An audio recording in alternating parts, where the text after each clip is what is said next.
இந்த Revit video டியூட்டோரியல்ல நம்ம Revitல ஒரு பயனற்ற, தேவையில்லாத, ரொம்ப யூஸ்லெஸ்ஸான ஒரு டூல பத்தி தான் பார்க்க போறோம். நான் யூஸ் பண்ணதிலேயே ரொம்ப ரொம்ப பயனற்ற ஒரு டூல்னா, அது இந்த டூல் தான். இந்த டூல் என்ன? இந்த டூல எப்படி ஆக்சஸ் பண்றது?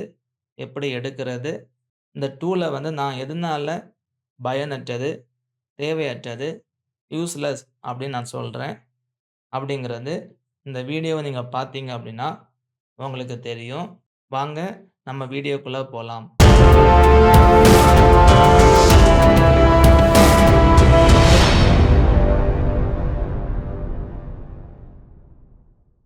நான் Revitல ஆர்க்கிடெக்சரல் டெம்ப்ளேட் ஓப்பன் பண்ணி வச்சிருக்கேன். முதல்ல இந்த டூல எப்படி ஆக்சஸ் பண்றது அப்படின்னா, ரிப்பன் மெனுல நீங்க ஸ்ட்ரக்சர் டேப் போனீங்க அப்படின்னா, இதுல ஃபவுண்டேஷன் அப்படின்னு சொல்லிட்டு ஒண்ணு இருக்கு பாருங்க. இந்த பேனல்ல வால் அப்படின்னு சொல்லிட்டு ஒண்ணு இருக்கு பார்த்தீங்களா? இந்த டூல தான் நான் சொல்றேன். ஸ்ட்ரக்சர் டேப், ஃபவுண்டேஷன் பேனல், இதுல ஸ்ட்ரக்சரல் ஃபவுண்டேஷன்ல வால் அப்படிங்கிற இந்த டூல். இந்த டூல் தான் நான் இதுவரைக்கும் யூஸ் பண்ணதிலேயே Revitல ரொம்ப ஒரு யூஸ்லெஸ்ஸான ஒரு டூல். Revitல நான் யூஸ் பண்ணதிலேயே ரொம்ப யூஸ்லெஸ்ஸான ஒரு டூல்னா, அது இந்த ஸ்ட்ரக்சரல் ஃபவுண்டேஷன் வால் தான். நான் இப்போ ஆர்க்கிடெக்சரல் டெம்ப்ளேட் ஓப்பன் பண்ணியிருக்கேன் இல்லையா? நீங்க எந்த டெம்ப்ளேட் ஓப்பன் பண்ணாலும், டிஃபரண்ட் டிஃபரண்ட் டெம்ப்ளேட்ஸ் நீங்க எடுத்தாலும், இந்த டூல் எந்த மாற்றமுமே கிடையாது. எல்லா ஆப்ஷனுமே சேமா தான் இருக்கும். ஒரு சின்ன சேஞ்ச் கூட இந்த டூல்ல இல்ல. இந்த வீடியோவ பார்த்தீங்கன்னா, இந்த டூல நீங்க எங்க வேணாலுமே யூஸ் பண்ணிக்க முடியும். நான் இந்த டூல ஆக்டிவேட் பண்றேன். டூல ஆக்டிவேட் பண்ணிட்டேன். டூல ஆக்டிவேட் பண்ணதும் பார்த்தீங்கன்னா, நமக்கு இந்த கான்செப்சுவல் டேப்ன்னு சொன்னேன் இல்லையா? இதில பார்த்தீங்கன்னா, நமக்கு செலக்ட் மல்டிபிள், பினிஷ், கேன்சல் அப்படிங்கிற ஒரு 3 ஆப்ஷன் தான் இருக்கும். இது எப்படி வொர்க் ஆகுதுன்னு நான் சொல்றேன். அதுக்கப்புறம் பார்த்தீங்கன்னா, இந்த ப்ராஜெக்ட் ப்ரௌசர்ல பார்த்தீங்கன்னா, இந்த டூலுக்கு எந்த ஒரு ப்ராப்பரான ஒரு இமேஜ் கூட கிடையாது பாருங்க. இந்த டூலுக்கு எந்த ஒரு ப்ராப்பரான இமேஜ் கிடையாது. இந்த ப்ராப்பர்ட்டீஸ பார்த்தீங்கன்னா, கொஞ்சம் ப்ராப்பர்ட்டீஸ் தான் இருக்கும். இந்த ப்ராப்பர்ட்டீஸ பார்த்தீங்கன்னா, கொஞ்சம் ப்ராப்பர்ட்டீஸ் தான் இருக்கும். இதில நெறைய இது பார்த்தீங்கன்னா, கிரே அவுட்டா இருக்கும். கிளிக் பண்ணா என்னால எடிட் பண்ண முடியாது. அதுக்கப்புறம் எடிட் டைப் கிளிக் பண்ணேன்னா, டைப் ப்ராப்பர்ட்டீஸ் ஓப்பன் ஆகும். இதுலயும் பார்த்தீங்கன்னா, டிஃபால்ட்டா கொஞ்சம் ப்ராப்பர்ட்டீஸ் தான் இருக்கும். இந்த மாதிரி தான் இந்த டூல் இருக்கும். நான் இப்போ இது எப்படி வொர்க் ஆகுதுன்னு சொல்றேன். நான் கேன்சல் பண்றேன். இந்த டூல நான் யூஸ் பண்ணணும் அப்படின்னா, எனக்கு ஆல்ரெடி வால் எலிமெண்ட் தேவை. இந்த டூல் வால் எலிமெண்ட் இல்லாம யூஸ் பண்ண முடியாது. நீங்க வால் டிரா பண்ணா தான் இந்த டூல யூஸ் பண்ண முடியும். இதெல்லாம் ஒரு யூஸ்லெஸ் ஒரு பாயிண்ட் சரிங்களா? நான் என்ன பண்றேன்னா, ஆர்க்கிடெக்சர் போறேன். வால கிளிக் பண்றேன். ஹைட் சூஸ் பண்றேன். இதில ஒரு வால் செலக்ட் பண்றேன். உதாரணத்துக்கு நான் இந்த வாலே செலக்ட் பண்ணிக்கிறேன். டிரா பண்றேன் இந்த மாரி. ஒரு சின்ன ஒரு ரூம் டிரா பண்றேன். 3Dல போலாம். தெரியுதுங்களா? இந்த மாதிரி நான் ஒரு வால் டிரா பண்ணியிருக்கேன். இப்ப நான் என்ன பண்றேன் அப்டின்னா,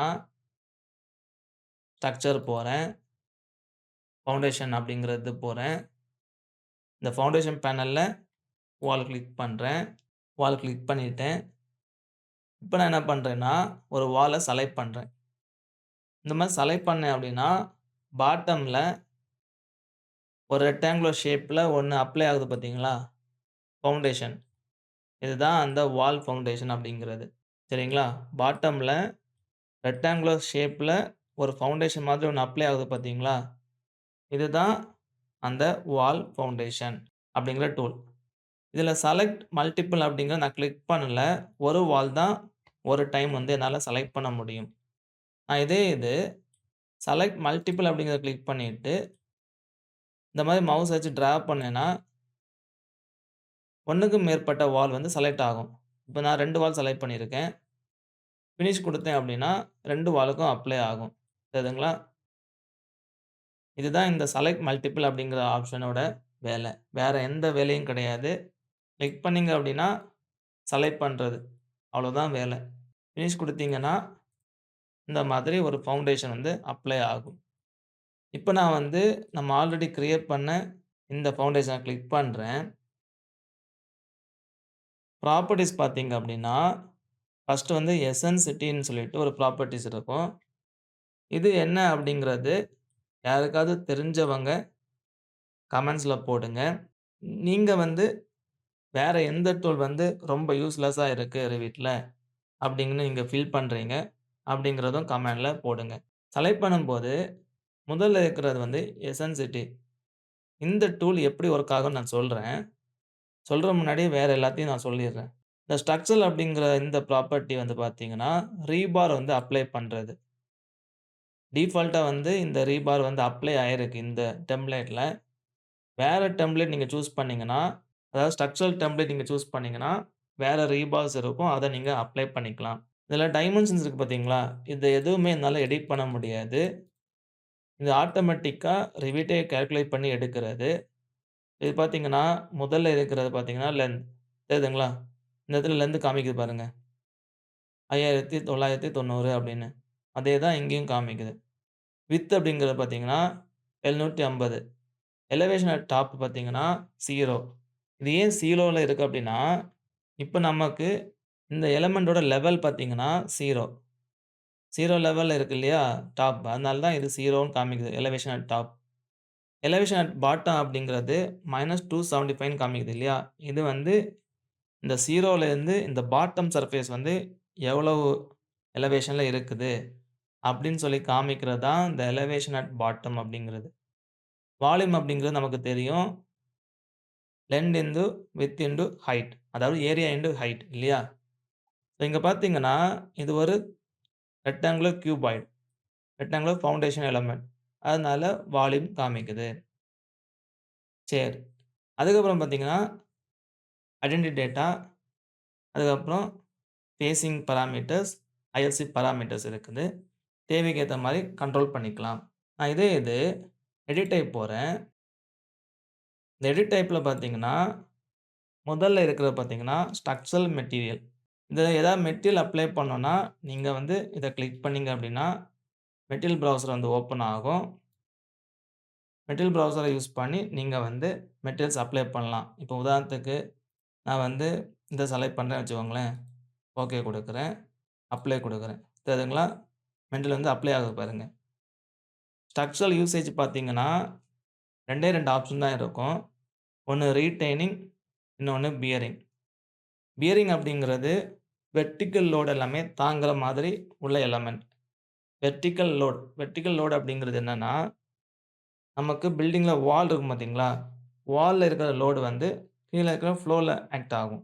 இதே இது 1 ஃப்ளோர், 2ண்ட் ஃப்ளோர் அந்த மாதிரி ஸ்டோரீஸ் இருந்துச்சுன்னா, அந்த லோட் எல்லாமே கீழ இருக்கிற ஃபவுண்டேஷன், கீழ இருக்கிற ஸ்லாப் அப்படிங்கிறது ஆக்ட் ஆகும் இல்லையா? அதுதான் பியரிங் அப்படிங்கிறது.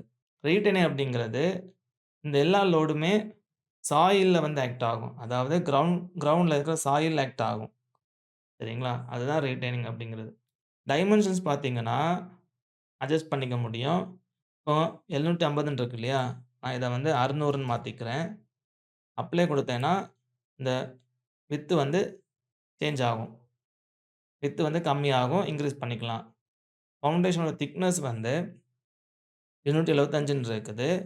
நான் இதே இது 300ன்னு குடுக்குறேன்னு வச்சுக்கோங்க. அப்ளை குடுத்தேன்னா, திக்னெஸ் வந்து 300 மாறும். இங்க பார்த்தீங்கன்னா, எலவேஷன் பாட்டம் 300 -300 காமிக்கிறேன் நான். இந்த இடத்துல இந்த மாதிரி பிளேஸ் பண்ணிட்டு 300 விட்த் வந்து நான் 600ன்னு மாத்துனேன். சேஞ்ச் பண்ணேன். அதனால 600 அப்படின்னு சேஞ்ச் ஆகுது. இதே இது நான் இந்த திக்னெஸ்ஸ வந்து ஒரு 1000 அப்படின்னு குடுத்தேன்னா, 1000ன்னு சேஞ்ச் ஆகும். தெரியுதுங்களா? சரி. நான் என்ன பண்றேன்னா, இந்த ஒரு பீஸ மட்டும் டெலீட் பண்றேன். இந்த மாரி பிளேஸ் பண்றேன். இப்ப நான் செலக்ட் பண்ணிட்டு, எடிட் டைப் போறேன். இதுல டிஃபால்ட் எண்ட் எக்ஸ்டென்ஷன் லென்த்ன்னு இருக்கு பார்த்தீங்களா? இப்போ 0ன்னு இருக்கனால, இந்த எலிமெண்ட் வந்து இந்த வால்லயே முடியுது. நான் இதே இது, இதுல ஒரு 300 அப்படின்னு குடுக்குறேன். அப்ளை குடுக்குறேன். தெரியுதுங்களா? 2 பக்கமும் எக்ஸ்டெண்ட் ஆகுது பாருங்க. நான் வந்து டைப் ப்ராப்பர்ட்டி யூஸ் பண்ணி பண்றேன். அதனால இந்த மாதிரி அப்ளை ஆகுது. சரியா? இந்த மாதிரி எக்ஸ்டெண்ட் ஆகும். இந்த எக்ஸ்டென்ஷன தான் குடுக்குற வேல்யூ தான் இந்த பாராமீட்டர். அடுத்து பார்த்தீங்கன்னா, இந்த do not break at insert அப்படிங்கிற ஒரு பாராமீட்டர் இருக்கு இல்லையா? இது என்ன பண்ணும்னு நான் காமிக்கிறேன். நான் லெவல் போறேன். இந்த வாட்டி ஆர்க்கிடெக்சர் டேப் போயிட்டு, டோர் கிளிக் பண்ணிட்டு, நான் ஒரு டோர் பிளேஸ் பண்றேன். டோர பிளேஸ் பண்ணிட்டேன். 3டி போறேன். நான் இப்போ டோர் வைக்கும்போது பார்த்தீங்கன்னா, இந்த இடத்துல ஒரு கட் வருது. ஆனா இந்த இடத்துல பார்த்தீங்கன்னா, ஒரு ப்ரொஜெக்ஷன் இருக்குது. இந்த ப்ரொஜெக்ஷன் எதுனால வந்துச்சு அப்டின்னா, இந்த வேல்யூ நான் குடுத்தனால 300 300 குடுத்தனால வருது. நான் 0 குடுத்தேன் அப்டின்னா, தெரியுதுங்களா? டோரோட அந்த எட்ஜ்ல வந்து ஸ்டாப் ஆயிரும். இதுக்காக தான் இந்த ஆப்ஷன் நம்ம யூஸ் பண்றது. Do not break at insert அப்படிங்கிறது நான் டிக் பண்ணேன் அப்டின்னா, அப்ளை குடுத்தேன்னா, நான் டோர், விண்டோ ஏதாவது பிளேஸ் பண்ணும்போது, இந்த ஃபவுண்டேஷன் வந்து பிரேக் ஆகாது. கட் ஆகாது. சரிங்களா? இந்த டூல்ல இருக்கிற மொத்த ஆப்ஷனும் இவ்வளோ தான். நான் ஏன் இந்த டூல வந்து யூஸ்லெஸ்ன்னு சொல்றேன்னா, பொதுவா பார்த்தீங்கன்னா, ஃபவுண்டேஷன் அப்படிங்கிறது வெறும் ரெக்டாங்குலர் கிடையாது இல்லையா? நமக்கு தெரியும். ட்ரெப்பிசாய்டு ஃபவுண்டேஷன் இருக்குது.